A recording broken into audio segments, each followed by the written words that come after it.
Good morning, YouTube. Hello, it's your friendly Utah member, PKM Sykes. Here talks about my Pokemon journey. This is episode one of a mini series I'm calling my Pokemon journeys and how I got started through my whole adventure.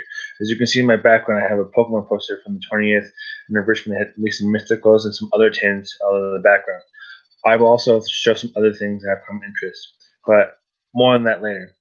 So to start my journey off of my Pokemon adventure, it took place back in New York when I was about in fourth grade, where a lot of people find some common interest and common likes about Pokemon adventures and journeys. I remember I was on the bus seeing some kids playing with these cars. Like, what is all this? What is this cool stuff? And I looked at it, okay. And I got this addiction to it. At the time, I would call it addiction, but right now I'd be like, oh, okay, it's the start of an adventure or a hobby. And during that time, some bad things happened, some good things occurred when I was going up through my adventures.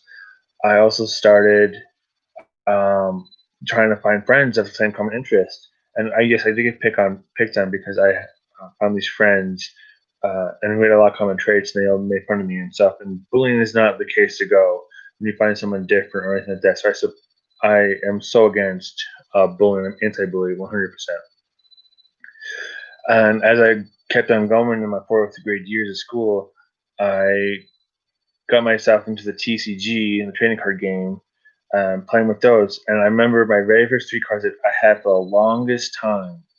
It was a Tangela and two Grass Energies. I had those for like 8 months before I started to save up some money to buy some packs of myself. And I just those three cards started off my TCG adventure, which now I have over 1,000 plus cards, ranging from anywhere from the first gen over to the current. And I have lost some between now and then. I will also say that during this time, I had a friend. She lived right up the street from me. She had a game, Pokemon Red, of course, and I heard about these games. I just didn't know anything about it. I've seen the trailers and all of this, who for what if stuff, I guess. But she let me borrow it, and I'm like playing the game, like holy crap, this game is fantastic. And yes, of course, it was red. I love the color red.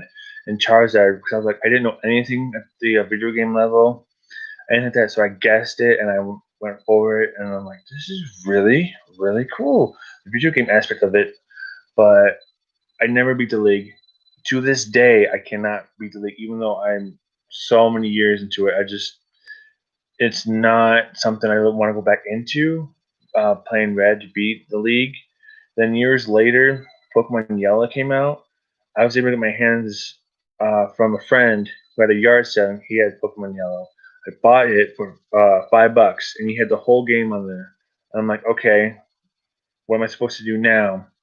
So I asked him if it was okay. He's like, well, wait, let me transfer it out for a new game file that I bought for Pokemon Yellow. I was like, okay, so we transferred all, and I started the whole new adventure off from Pokemon Yellow on the Game Boy Color at the time. That was my brother's, and I always asked him if I could. Of course, there's a lot of problems when you have one Game Boy. It was one game you could play at the time. So we compromised and we did it. I played Pokemon Yellow a lot, and it became really part of almost again another addiction problem. But I seemed to get through it and play at nighttime or play on the weekends when I could, after I did my chores or play with friends, stuff like that. And again, I couldn't beat the league. I tried and tried and tried again to beat the league on yellow and red at the same time. But I'm like, whatever. I just gave up. I couldn't do it. I just felt like, whatever. What's the point? So then another game came out. It was called Pokemon Pinball. Some of you may know what that is. Some of you may not. It was a game, basically, a Pokemon universe put into pinball. I was really good at that. I played that, oh my gosh, for years and years and years. I got that for my birthday, I believe. And during this time when Pokemon Pinball came out, two new games came out at the time, Pokemon Gold and Silver. And I will talk about more of those in my next episode uh, later this week. I will play Pokemon Yellow and Red for years and past generations due to the fact that money was an issue because I come from a large family. They're the oldest out of 8 siblings, and some of my siblings at the time had common interests. My sister and my younger brother had common interests with cards, and we'll battle, we'll duel each other. We'll have all kinds of fun. We tried. Oh my gosh, we had all of these different types of cards, and some shiny hollow cards, like a shiny hollow Lugia, shiny hollow Noctowl, or shiny hollow Raichu that were worth a lot of money. And to this day, I cannot find them. I also give a lot of thanks to them for being a big part of it, because we remember watching the very first Pokemon movie when it came out. It was huge. We absolutely loved it.